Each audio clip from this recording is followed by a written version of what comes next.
Ladies and gentlemen, welcome to our 12th Sunday Assembly. Let's get all the boring stuff out of the way. Emergency exits are that door and that door. If you brought kids, grab them before you leave. If you have a cell phone, please turn it off.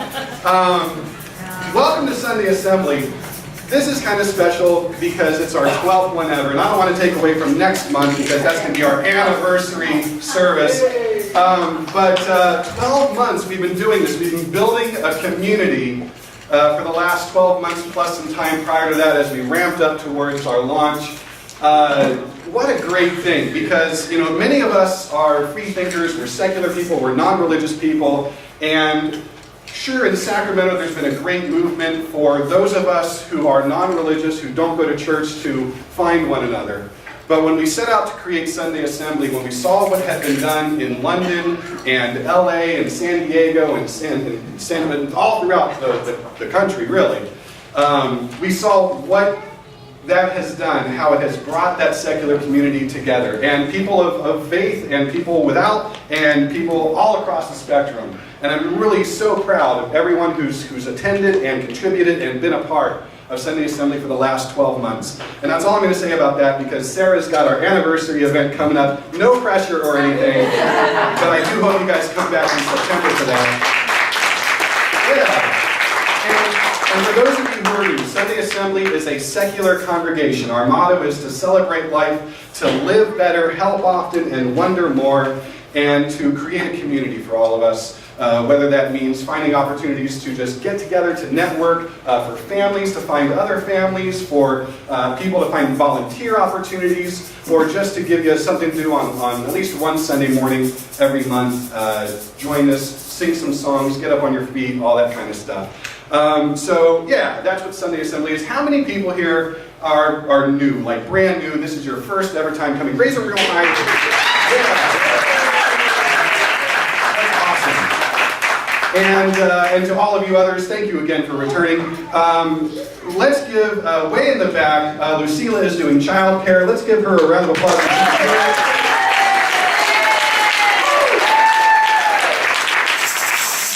And we have so many volunteers who tirelessly come yesterday to set up all the tables and chairs and everything, especially William. Let's give William and his volunteer team.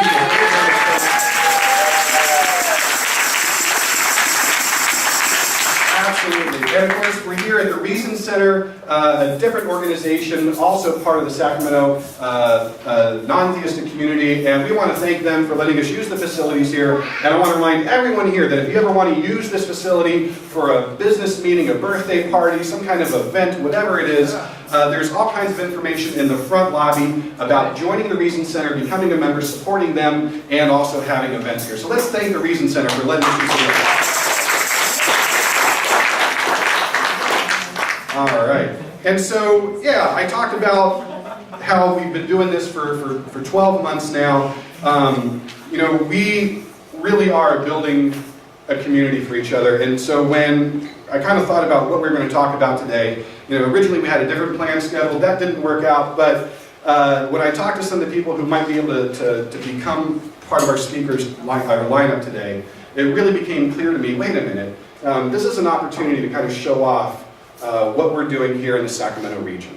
How we're not just a bunch of people getting together talking about just what the latest discovery is in science, or how we're on one side or the other of the political spectrum.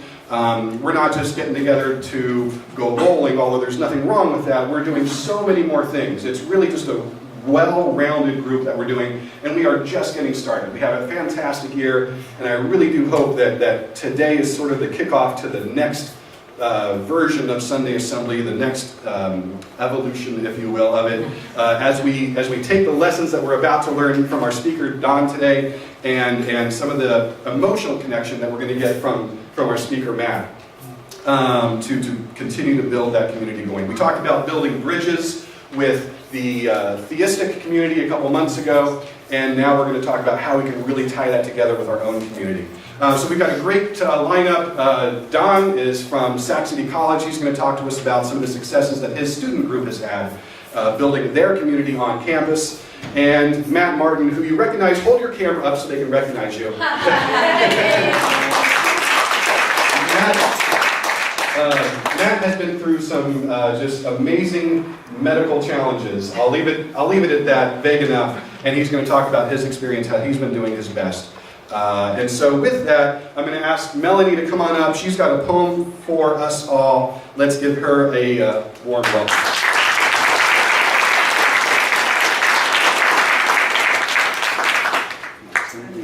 Okay. Oh, sure. I wish I had it memorized, but listen. You don't have to look at me, just listen. We used to teach our children the things that they should know, the skills that would enhance their lives, whichever route they'd go. We used to have communities for security and support, as we knew our neighbors, and to us they would report.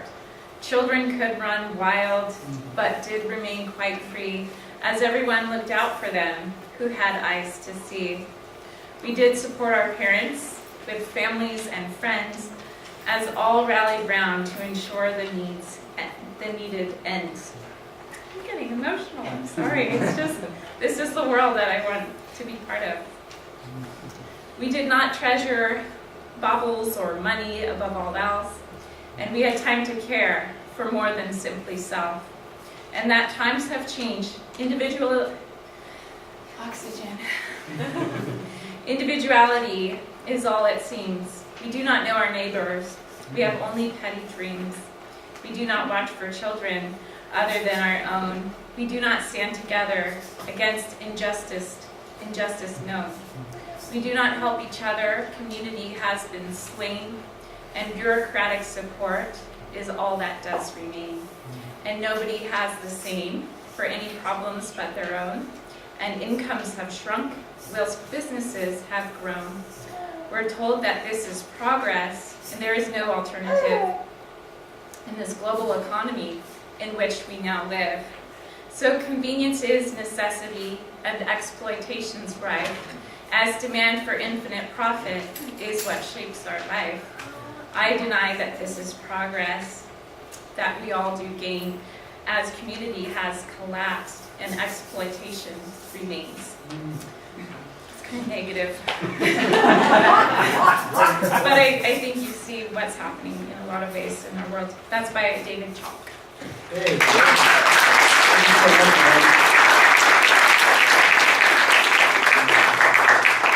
man. It's negative, but with optimism, because I think that we can turn that around. I mean, that's what we're all about doing here, right? Is bringing it back to the beginning of the poem, or of the passage, and building a community here for everyone. And with that, let's bring up Professor Button. Don is a graphic design professor at Sac City College, not too far from here, and he has for many, many years now been the student advisor for the Secular Student Alliance chapter, or affiliate, at Sac City, formerly called the Sac City Freethinkers. I thought, what a great opportunity to talk about how we can model ourselves, and just a fantastic example of a great student group. They've been recognized nationally by Secular Student Alliance for all the work that they've done. And so here to share with us his successes and maybe a little advice and wisdom. Or at least a few things that he's written down.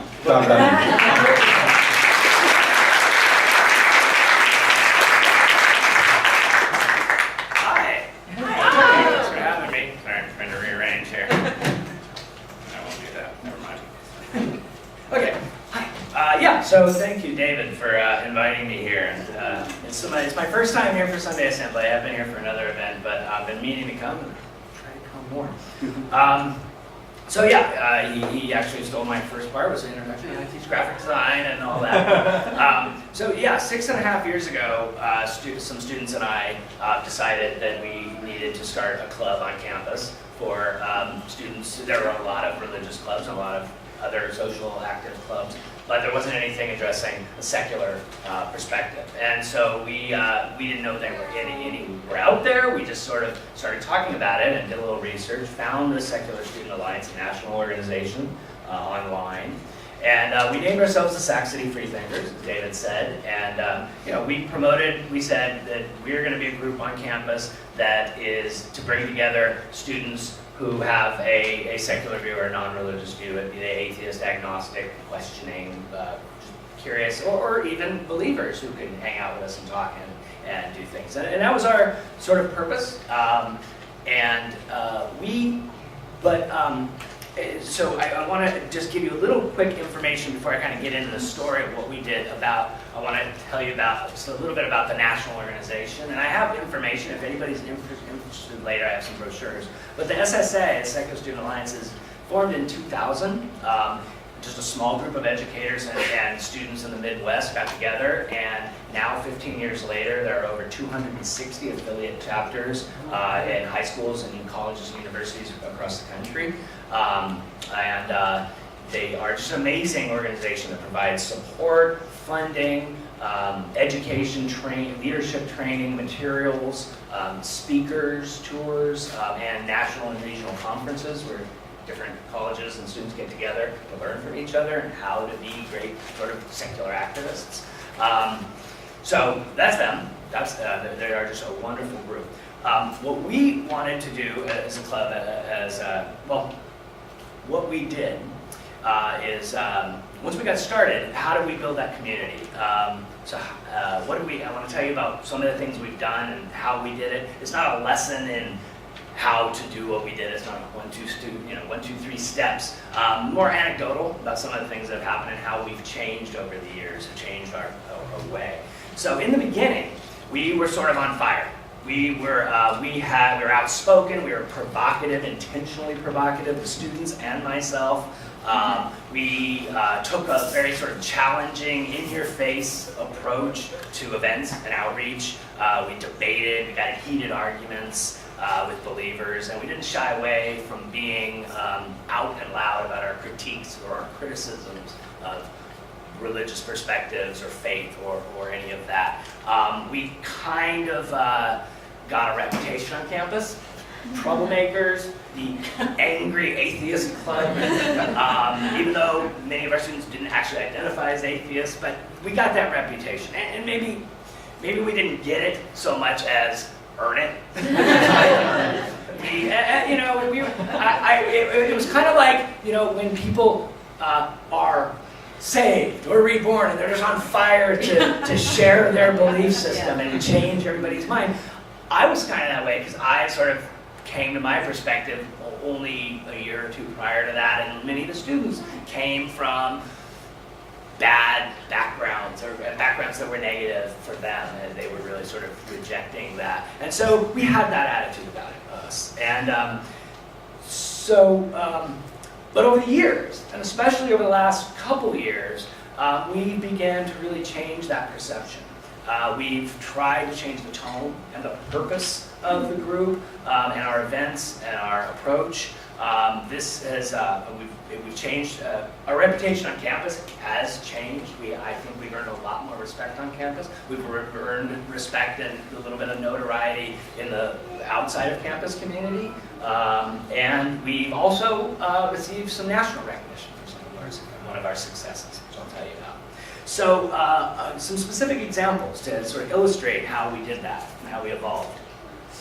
So this first year was 2009, 2010 that we started. We came out of the gate, just flying. It's like, okay, our first major event was a debate, an evolution versus creationism debate. We actually had a guy named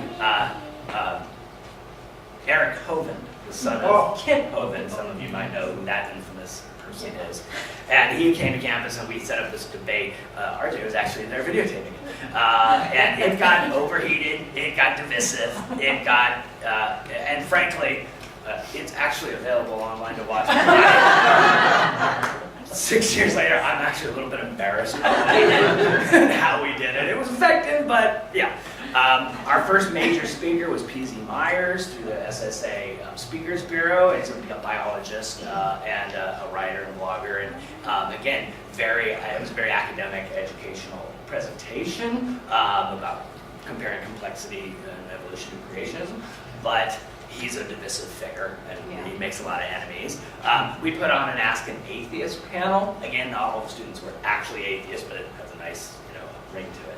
And that's a panel out in the quad where people would ask questions and they would get perspectives from the different student panelists. which is great. We continue to do that on a fairly regular basis, but to illustrate where we were coming from at the time, this first year, one of the students, actually the club president, made a poster, hand-painted posters that we put around campus, and it said, I know there's some children. it said, your mother's atheist. And then below that it said, she told me last night. Yeah, I get people in seats. You want to get people to come in there and show up, right? Yeah, so that got torn down. And in the first couple of years, a lot of our posters got torn down and defaced because they were they had an attitude about it, right?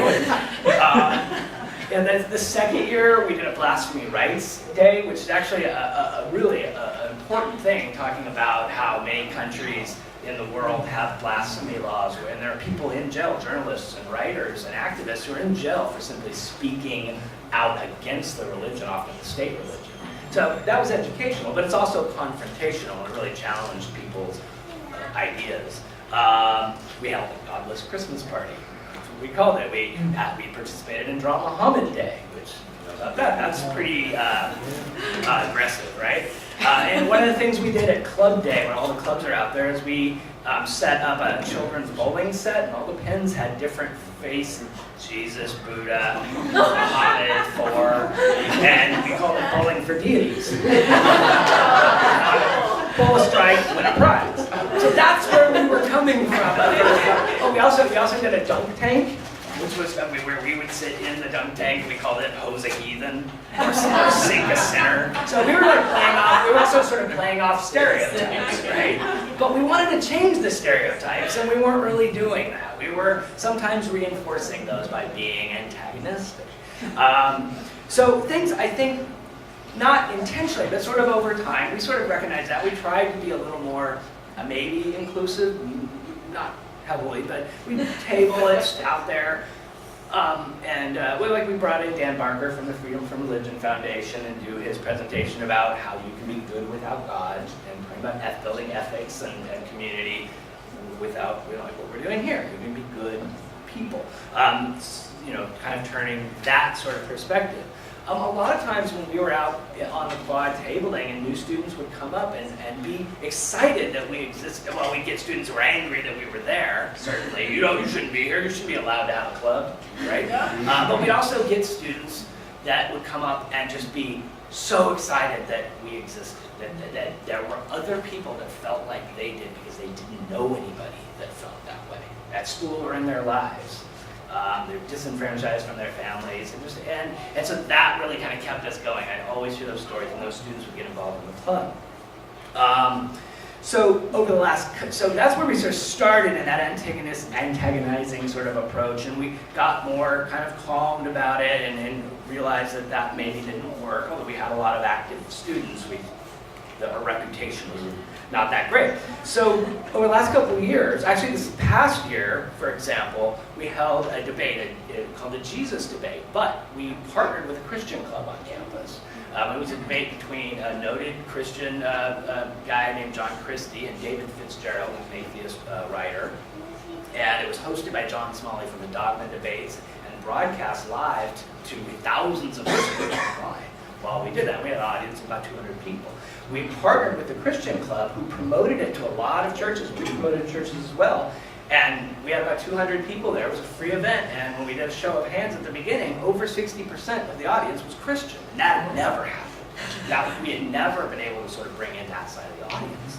So that was great. Between you and I actually think John Christie, the Christian, won on technical details presentation. We had a Darwin Day this past April, I guess, where we worked with the biology, geology, anthropology, and other faculty and students from those departments to have a bunch of displays about science, scientific process, evolution, Darwin. We had a big, Chris, right here, brought a sheet cake. Happy birthday, Darwin, and we handed out free slices of cake to anybody who wanted it.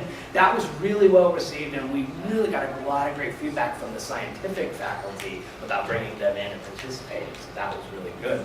But the biggest thing that we did that really I feel really sort of changed the way we were doing things happened 2 years ago, February of 14. around the week of Valentine's Day. We worked with 3 other clubs on campus to promote a 4-day event called Sex Positivity Week. And this is, we worked with the Queer Straight Alliance, which is LGBT club, the Feminist Club, and the Sociology Club to bring all of these perspectives, this intersectionality of ideas and positive thinking about human sexuality to just a great success.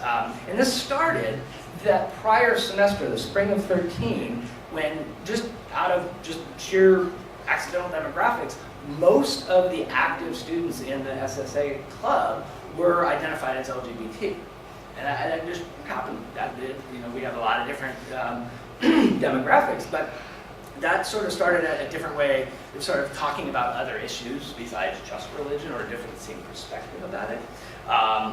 And we actually went to our first national conference in Las Vegas for 3 days, 7 students and myself, and learned a lot about planning large events and got a lot of great ideas. And one of the students, his name was Arlen, was a young man from a Mormon family who was in the process of coming out to his family. And he introduced me to a woman online named Lacey Green, who's a young, college-age sex positivity educator who's now working for MTV and sort of an international online superstar. And he introduced me to her online, and I was like, wow, this is great. And we started talking about this. So in the fall, we almost exclusively, except for out of like maybe 8 really super active leaders in the club, I think 7 of them were LGBT. And all 4 of them, not just L and G, but B and T also. It was very inclusive. It just kind of happened. And we know that there's a pretty good cross-section between that community and the secular community for good reason. So they all were sort of on board with like, let's do something with Lacey Green. Let's get her on campus. And that turned into bringing in these other 3 clubs and turning it into a 4-day event. And the idea was to promote, and nothing like this had ever been done on a city college campus. We could only find 2 other universities in the country that had done something in the prior few years like this. Sorry, hold on. Grab that.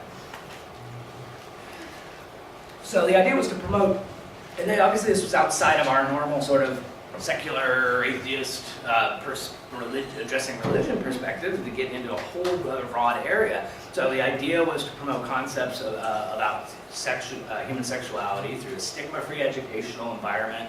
And we covered topics through sessions over 3 days with faculty and guest speakers. We covered topics about sexual behavior, education, consent, relationships, gender issues, body image, safe sex, pornography, the concept of virginity, the safe sex positive movement, socio-religious influences, the media, all kinds of things. So we had a transgender panel, we had just a whole bunch of things. We even also partnered, co-sponsored an event with the SSA at Sac State to have Dr. Sarah Strand, and she was talking about the neurobiology of love. Beautiful demonstration. We had national guest speakers. We had author Janet Hardy come and talk about looking beyond the binaries of gender orientation and behavior. We had Daryl Ray, who wrote a book called Sex and God. I highly recommend that book. It's really great. And we had Lacey Green as our major speaker Thursday night. We brought in 200 people. It was the Thursday night event was the only ticketed event, $5, I think. And we ended up having 200 people. We raised over $800 for the whole week. Almost $4,000 that the 4 clubs raised in expenses to bring the speakers and all of that. We got $800 left, and the 4 clubs worked together to decide how to split that up 4 ways, and we donated it, the SSA donated their portion to the Camp Quest West. The QSA donated to the Gender Health Center in Sacramento, the Feminist Club donated to WEAVE, and the Sociology Club donated to the ACLU of Northern California for their fighting in marriage equality. So that was great. That was the first big great outcome of this effort, because we spent all fall, we didn't do any other events all year. All fall we were meeting every week, these 4 clubs and their advisors, planning this and orchestrating it. And then after that week, we were just spent. It was like, we're not doing anything for this. That was a lot of work. But there were 2 other major great outcomes from this. Immediately after, like the next week, the students, some of the students who weren't spent, were like, we want to keep doing something. We need to do something tangible on campus. We need to make change. And they identified that what they did is they put together a formal proposal to the administration to advocate for gender-neutral restrooms on campus. And it took a year, but this past February, College President Catherine Jeffrey signed a letter directing the facilities and management part of the campus to do exactly that, to convert any single-stall restrooms on campus to be labeled gender-neutral and any new buildings to include specifically gender-neutral restrooms. So that was great. That was a great outcome. It took a year to work through the bureaucracy. The student who really spearheaded it was already off to UCLA at that point. But and then, excuse me, following that, because of that happening just this past February, the president signing it, the national organization SSA announced in March that they had awarded our club at City College their award for outstanding activism.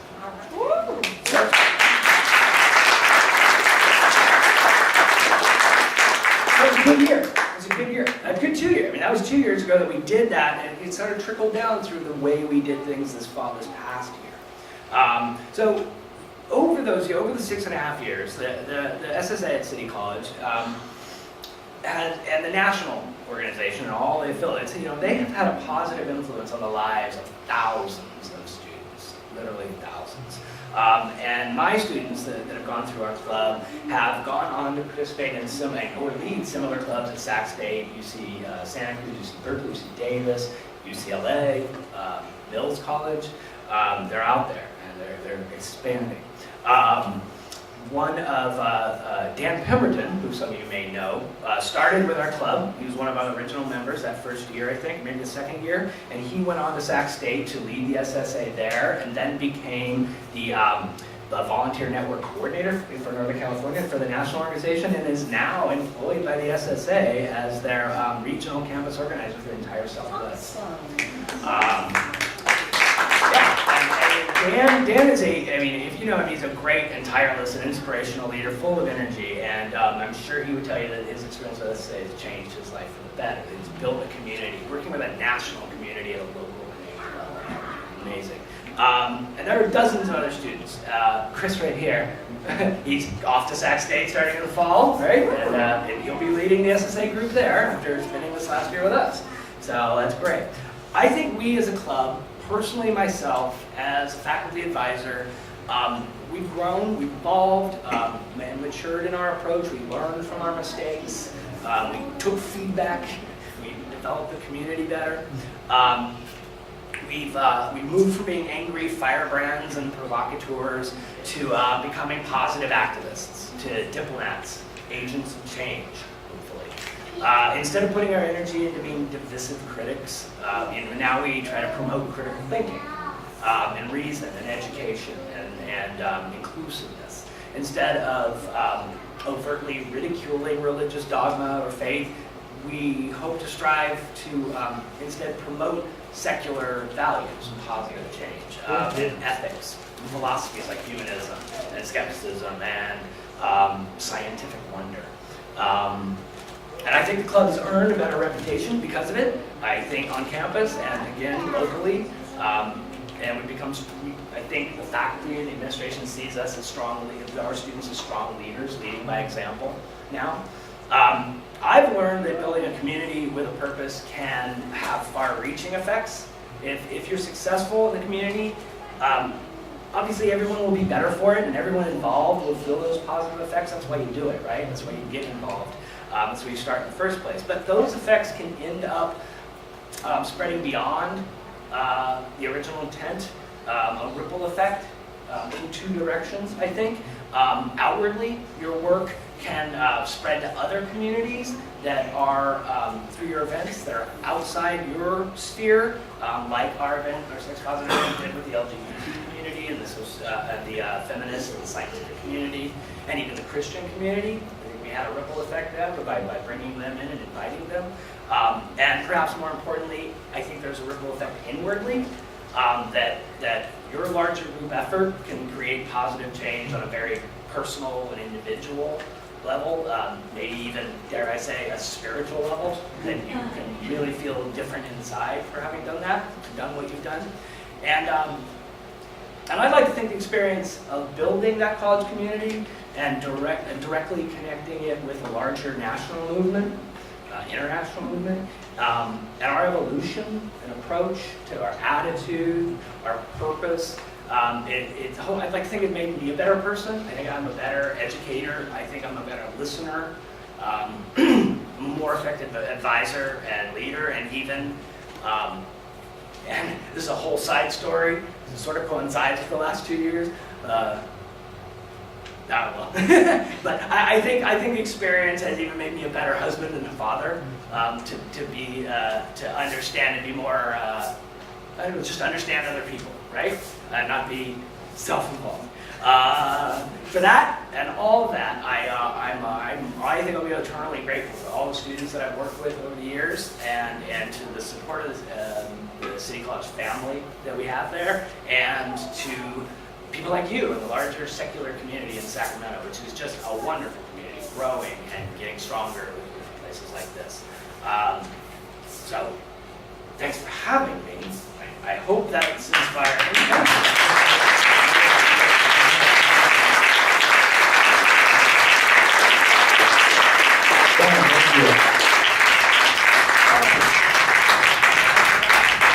Yeah, so Don's got flyers.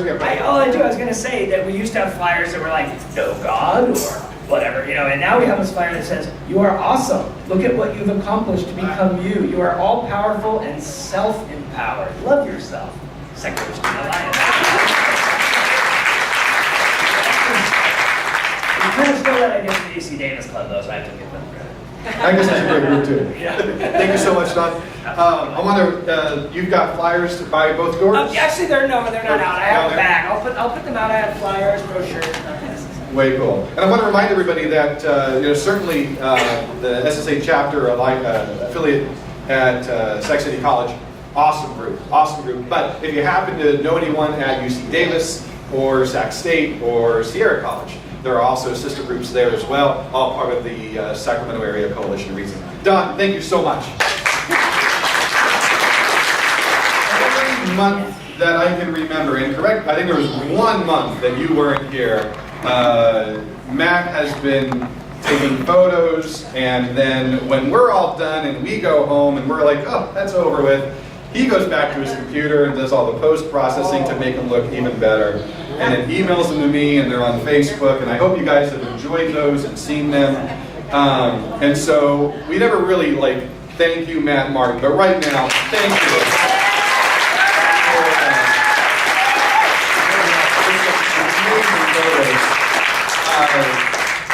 I don't often promote businesses when I'm with the microphone, but man, if you need a photographer for whatever your needs are, he is the guy to go to. He does some exceptional work.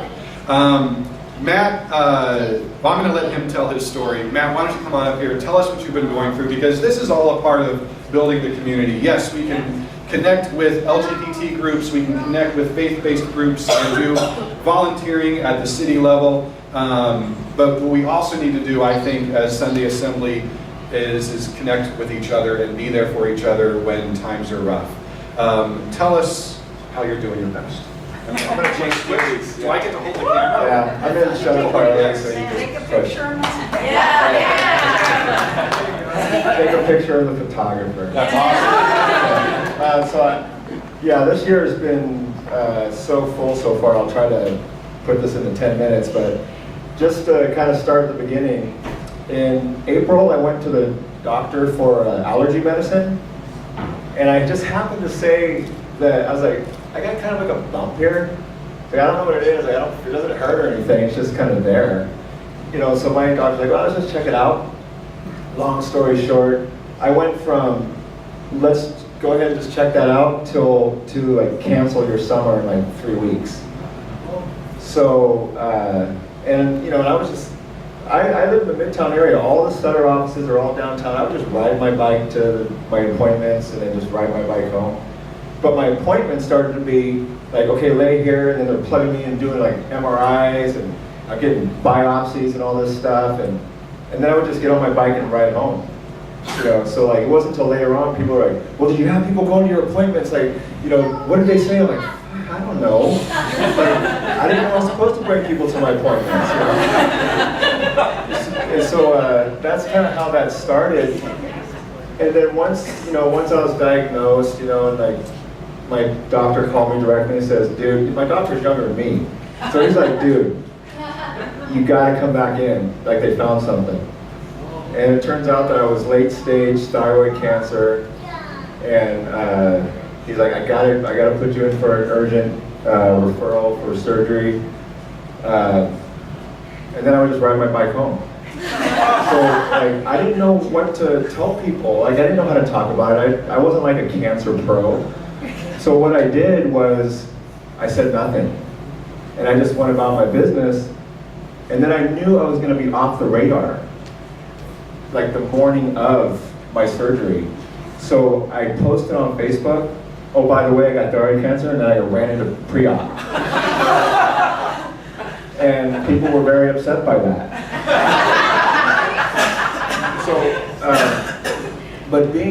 So like, I didn't know how to handle things. Like I would make jokes and people would say, like, dude, you can't make cancer jokes. You have cancer right now.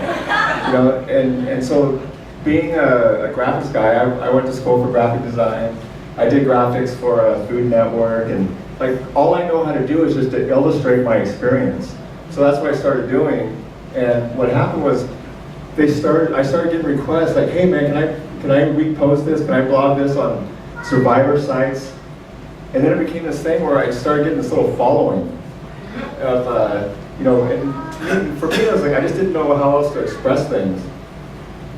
So, so I got this little fan base that were following my saga. And so I started like posting from while I was in the hospital, and because I was late stage, I didn't get like the express route on anything, so my surgery was a little rougher. I had to go in, like so I had that done, and then that recovery was really rough, but the whole time, like I only knew how to like illustrate it with some humor. And people were just like, started kind of going crazy about it, like, you know, man, I need to share this with my cousin who's about to go in for radiation, they gotta see this.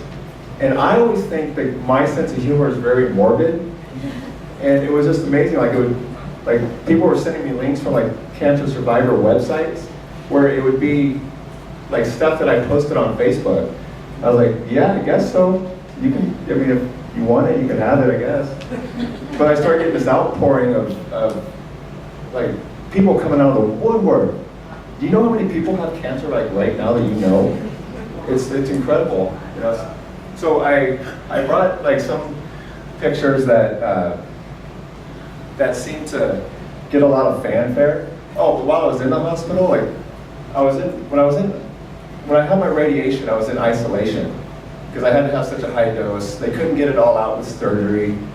I had like diseased tissue on my esophagus, and my trachea, and my vocal nerves, and so it was kind of a mess. They had to take out some of my chest muscle. So I was pretty late stage. So I'm in isolation, and like there was all these protocols, like where the nurse could only come in like 3 times a day. They couldn't open my door, and it looked like a scene from Dexter, man. Everything was like everything was plastic.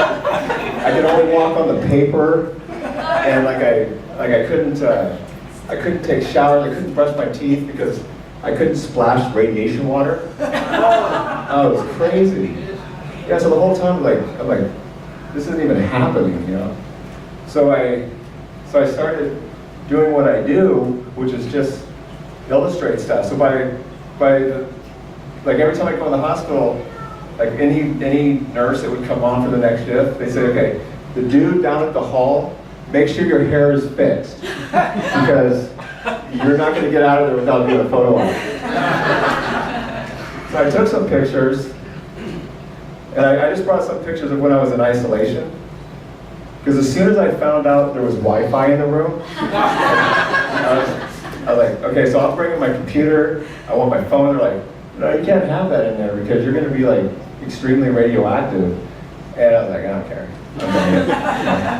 So they didn't argue with me and they let me have it in there. So I was broadcasting from isolation. So this is kind of some of the pictures that people seem to appreciate. Let's see. So this is how they tested my radiation every day. They would bring in a yardstick and this meter that looked like some throwback from the Cold War. It was like there was a little analog dial on it. And so every day I'd say like, am I going home today? And they're like, no. And I think like this day I was at 30, and I don't really know like what, there's always a level of, I don't know what's going on, you know. I'm like 30, that's bad, right? They're like, yeah, you need to be like 3.5. But just the whole yardstick thing I thought was kind of weird, you know. Like that's our medical advancement right there. Oh, I'm sorry. Oh, and that's me like grabbing it. They're like, don't touch the stick. I don't know.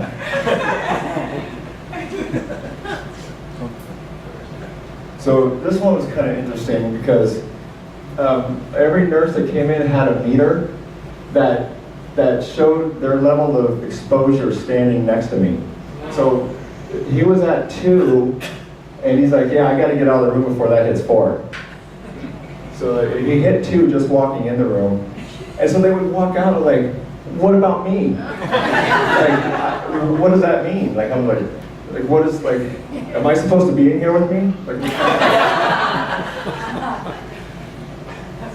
so, and then these would get replugged, and then people going through the same thing.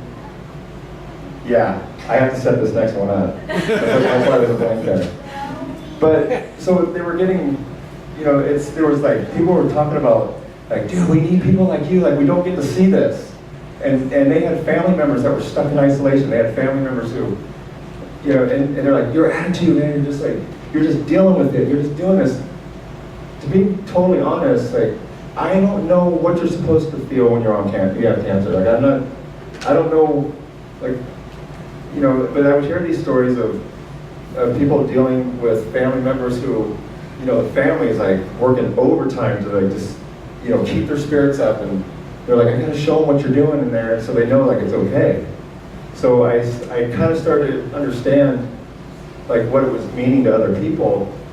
So I had to take it kind of to another level, and I started creating these weird, again, this is sort of like my morbid sense of humor, and I didn't really expect this to be one of my most favorited posts, but this is on day 3 of isolation, and honestly, like, I'm not enjoying this. Like, I've been locked in this room for 3 days. So I created this character, and I'll show you. I might be able to say it from memory, but this is day 3 of isolation. And then I posted with it, and I said, I don't think the radiation's having any adverse effect on me. But I woke up to people running for the elevators, carrying medical supplies, and red lights spinning in the hallways. And then I put down there, I was like, my nurse is sleeping in my room. Get up, I need brains, I need breakfast. And for some reason, that was the most reblogged post. Yeah. And really, I was like, how am I going to deal with this? Like, what am I doing here? I had a window. I did have a window view, and I was on a 4-story, and there's like people on the sidewalk now, like by the 3rd day, and just like waving and calling me, and the nurse is like, "What is your name again?" Like, what are you famous for? Like, cancer? So here's my last picture. So then I finally get down to like the under 5 is what I was supposed to be at, under 5. And so they're gonna let me go home. And this is so overwhelming, like just the outpouring, it's like, I don't know how to, like, I wanted to leave, and I wanted to get home, and I wanted everything to be quiet. I mean, I was like, okay, I'll tell people I'm not in the hospital, but let me just sleep on my own bed for a minute. Let me just, like, relax. That's not what happened. Like, so I sneak out of the hospital, you know, cut my band off, and I get an Uber ride home, and I didn't tell the dude to, like, get me home quick, because I'm not supposed to be this close to you.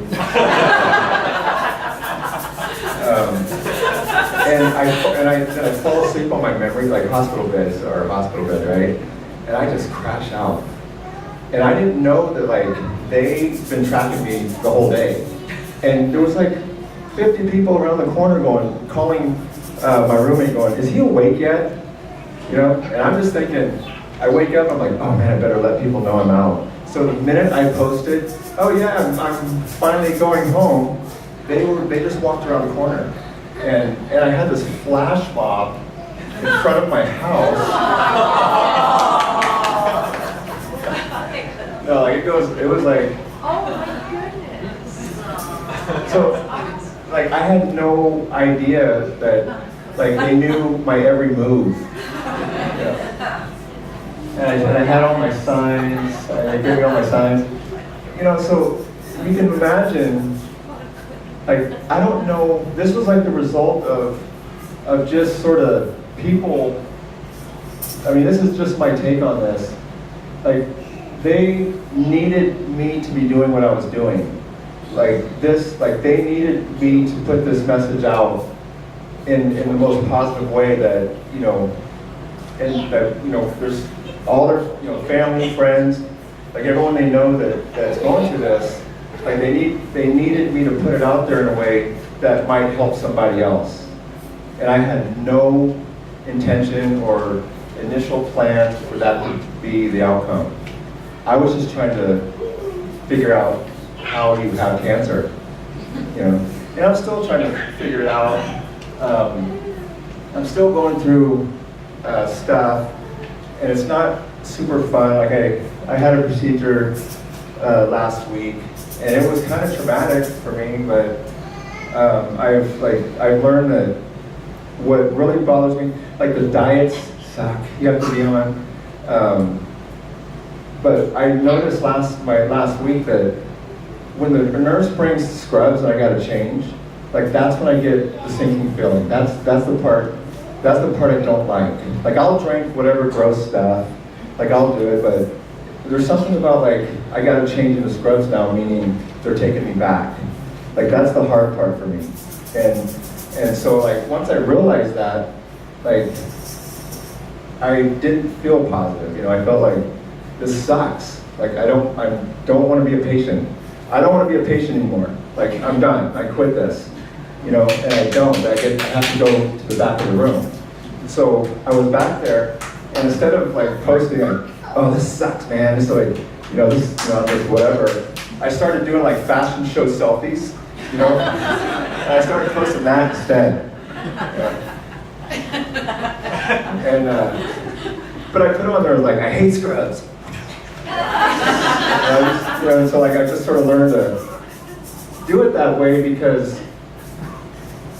it is like I can't, like it's doable. I'm just trying to figure out how you do it, but it's doable. But if that's what will allow other people who come after me or people that are in it right now, if that helps them say, well, look at this dude, and this guy's like, you know, he can handle it, I can handle it. You know, I'm not going to lie and say I'm enjoying it or that it's easy, but you know, like this flash mob thing, if I ever get the chance to like show up for anybody, just knowing like I was that guy looking out and going, oh my God, what is going on here? You know, it's like humbling and I appreciate it. I'm like, go away, like stop this. You know, but they won't stop, you know. But in the end, like, you know, this is gonna sound probably the weirdest thing I've said so far, but like, I would not change anything. Like if I never had, like, I'm not saying that cancer, everyone should get cancer, but like it's been life-changing. I know I have a totally different perspective on how our actions can affect many people, and I think there's just not enough graphic artists that get cancer. But so I guess my takeaway message with all this is just that what a little positivity can do, even in the face of something that's tragic for most people. And it's like I'm not out of the woods. I'm still doing stuff, but this has been the most help for me. So I don't really have like a major closing for this, but hopefully that was the message. Is this the unintended outcome of making a conscious choice to just say, okay, well, I have a choice whether I'm going to fall apart or whether I'm just going to stay positive for my friends and family, and so that, because honestly, I spent more time talking people off the ledge about me having cancer. I'm like, dude, no, it's cool. They're like, oh my God, like I'm not, stop killing me. Stop killing me. So, anyway, thank you for letting me talk. Thank you for asking me.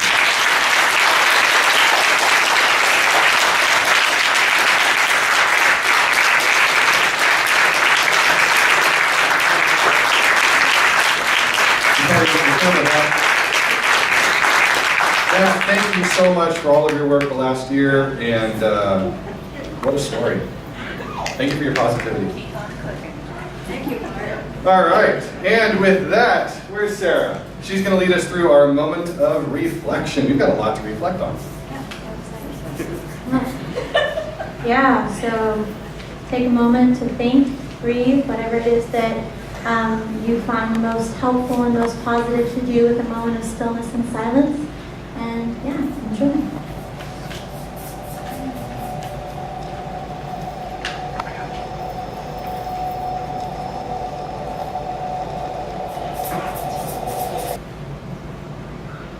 I don't know about the rest of you guys, but that zombie pic is going to stay with me for a while. Thank you, and I'm going to hand it back to David. Thanks, Sarah. So Sarah just came back from London, where she was able to experience the original Sunday Assembly, where it started a couple of years ago. She's offered to tell you about that if you want to seek her out during the open lunch potluck social. Thank you. That thing with food and drinks and stuff. So go talk to her about that. I'm sure she's got some really cool stories to tell. Awesome photos on Facebook as well. So we're at the open floor kind of part of the day where anyone who wants to share anything about what they heard today is welcome to take the mic and do that. Any announcements, anything that's happening that you want everyone else to know about. I'll start off with just a couple events that are on the back of your program. I really hope that you guys can make it out as we continue to build this community. Someone, I forget who it was, Kathy or somebody has picked a night for people to go out and go and see Hair, the musical, next Wednesday evening. We've got a highway cleanup with atheists and other free thinkers as they continue to do that for more than 20 years. They've invited us to join them over on the corner of Elkhorn and Highway 5. Down, if you don't mind a trip to Manteca, there's a colloquium, a professor named Julie Sankey, who's a paleontologist from CSU Stanislaus, and she's going to be talking about paleontology, and that's pretty cool. And then our very own Marie here, our speaker keeper, helper person, volunteer, she's got a really cool performance that she's written, and it's going to be here, right? Yep. And it's called Family Values for the Bible Tells Me So. Is it family friendly? No. No. Have you read the Bible? No. It's not for children. No. But it will be funny and heartfelt and endearing and all of the above. Just don't bring your kids. Anyway, so that's happening later in September. And then, of course, Free Thought Day is one of the biggest events that we have in California to celebrate the First Amendment and science and free thought. That's going to be on October 11th. There's a fundraiser the night before. The main event is going to happen at the Capitol, at our state's Capitol. And because of that, because it falls on the same day as October's Sunday Assembly, we're going to move all of you to the Capitol. We're going to have Sunday Assembly at the Capitol. It's pretty awesome. And then we'll have our usual potluck social hour and then roll right into Free Thought Day. And so you'll learn more about that, or you can go to freethoughtday.org for details. Of course, our next Sunday Assembly is going to be still right here. That'll be Sarah's Day Plan and our big one-year anniversary event. All of those events, if you can't find them on our meetup page or on Facebook, you can always go to Sacramento Core, C-O-R, for the greater Sacramento area's secular events. And while we've got the program in front of us, there's a quote on the bottom that I thought was really awesome. We always change the quote each time and make it kind of fit towards the theme. This is Kurt Vonnegut, who said, the most daring thing is to create stable communities in which the terrible disease of loneliness can be cured. And when I think back to what Matt has shared with us, I think that's spot on. What else? If you are interested in hosting a SMOOP, that is a small group, for any kind of event, you want to do games or rock climbing or go out to the movies or the zoo, trip to San Francisco, just go to the meetup page, click suggest a meetup, and make it happen. Every single one of you are empowered to create events and let the world, or at least our community, know about it. And so I hope you'll do that. And then what else? Do I have any other reminders for me? Follow us on Meetup, Facebook, Twitter, all of that kind of stuff. Move on. So anyway, yeah. So what do you guys want to share? I have a microphone here. Who's got some announcements? Who wants to share stuff? Yes. If I may. I'm Kathy. I'm proud to say that I have been here for almost every Sunday so far. I live in Arden, and what Melanie had to say earlier about family and community really, really touched my soul, because we're going through this issue in Arden. Thank you. Arden is growing because Sacramento City is pushing our direction. 2 years ago, we lost Town and Country Village, which was the first shopping center west of the Mississippi River. It is now just major stores. We lost most of the buildings. Right now, we are in danger of losing the last Century Dome that is being used in the country. The rest of them are either closed down or destroyed. So we would like, our website is Save the Dome SAC. The reasons for saving the domes are clear. There's a 70mm screen in the domes, and Hollywood is moving from digital films to 70mm films. So it's just really, really obvious to us that the builder is not considering that. By the way, they're tearing it down to make room for a road that will lead to a new set of theaters, and they're going to be small and cramped with the little screens. I was in touch last week with Quentin Tarantino's office, his attorney. He is currently filming a new film in 70mm and will never again be doing a digital film. This is the way Hollywood is going, so if you could take the time, please, save our little communities, Century Domes. We'd really appreciate it. Thank you. Anyone else have any announcements, anything they want to share, any promotions, anything that we should know about? Yeah. Hi, I'm David, and welcome from Grass Valley. And we've started a Grass Valley Free Thought Meetup in western Nevada County. So if any of you are in the northern part of the foothills or know someone in the northern part of the foothills, please let them know. We're on Meetup under a Grass Valley Free Thought Meetup, that's what it's called. And we're going to be meeting about once a month. We're going to be having special other activities. One of them is we're planning a carpool to the next Sunday Assembly Sacramento, and also the Free Thought Day. So anyway, so please get the word out among people who you might know from that area. Thanks. Thank you so much. Thank you for all of that. Any other announcements? In the back and then up here. Yeah. Just getting the word out, if you live anywhere near Southland Park and Fruitbridge Road, Bell Coolidge Park, there's ping pong in the park. I donated the first ever Sacramento concrete all-weather 24/7 ping pong table. And I tried to donate to Fremont Park for more diversity, and they actually didn't want it. But pingpongforall.com is where my connection is. If anyone's interested in ping pong in the park, it's all over Europe, Australia, Canada, Asia, and New York City, and Seattle now has ping pong out in the park all the time. So if you're interested in ping And that was at Lamb Park? Bell Coolidge Park. Great, Bell thank you. Coolidge Library, you can check out paddles and bowls or bring your own. It's kind of deep into it, it's a little hard to see. Trying to get them to publicize it more. So anyway, but there's contact info, pingpongforall@gmail.com, at pingpongforall.com. That's awesome.